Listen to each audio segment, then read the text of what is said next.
Other tragic deaths were avoided when unsuccessful assassination attempts on Presidents Teddy Roosevelt, Franklin D. Roosevelt, Harry Truman, Gerald Ford, and Ronald Reagan captured the attention of the nation during the 20th century. Against that backdrop, Morrell never took his job for granted.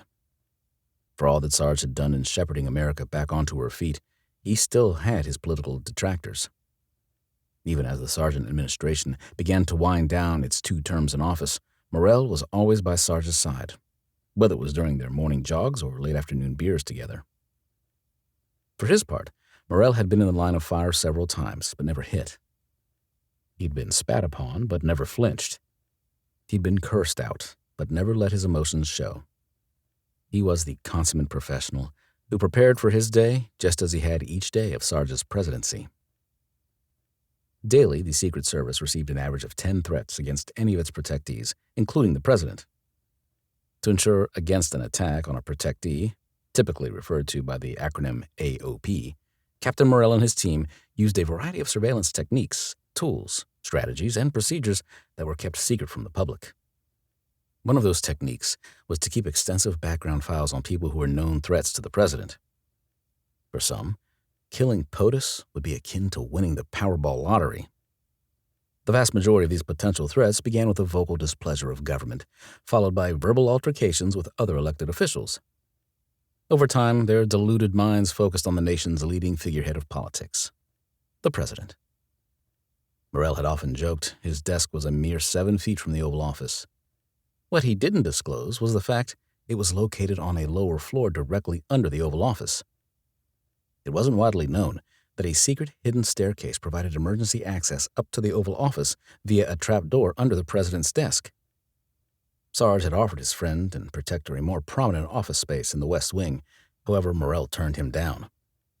He needed to maintain a professional decorum coupled with a separation from the hustle and bustle of activity typically found in the West Wing. Within horsepower, the name given to room W-16, the Secret Service command post, dozens of agents devoted their lives to protecting the First Family. Morrell was a captain in the U.S. Army, but his official title was Special Agent in Charge, Presidential Protective Division. Technically, he was required to answer his phone with his complete title. However, he'd never done so.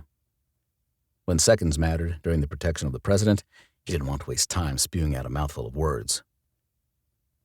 Morrell commanded a team of agents that assisted him in the Presidential Protective Division. The Secret Service was created as an arm of the U.S. Treasury Department, chasing down currency counterfeiters during the Civil War and thereafter. While that was still their duty, the agency was better known for its protection services. The uniformed division worked in concert with Washington's Capitol Police, visibly safeguarding the White House complex and the Vice President's residence. The plainclothes agents, like Morrell, devoted their lives to protecting their charges from any clear and present danger, from the ground to the sky. Even at that hour, his fellow agents occupied cubicles outside his office, where they monitored surveillance cameras and television broadcasts.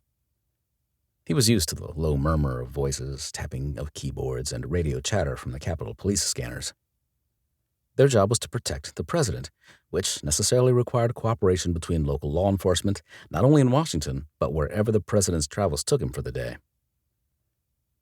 Morrell was primarily responsible for the protection of the president and his family. Other protectees, presidents past and the president-elect, fell under someone else's purview. That morning, Professor, the Secret Service's code name for Sarge because of his past teachings at the Harvard Kennedy School of Government, was still in residence. Scribe, the code name for Julia because of her career as a journalist for the Boston Herald, was also in the executive residence. Unlike most presidential couples, Sarge and Julia slept together in the same bedroom. Oftentimes, because the president had to be called to duty at odd hours of the night, he preferred his wife to sleep in one of the other 3 bedrooms in the executive residence. That was not the case for Sarge and Julia, who were inseparable. Inseparable, except for today. Morrell rubbed his temples as he contemplated the challenge facing his team on that day. The president and his closest buddies were destined for a day of hunting.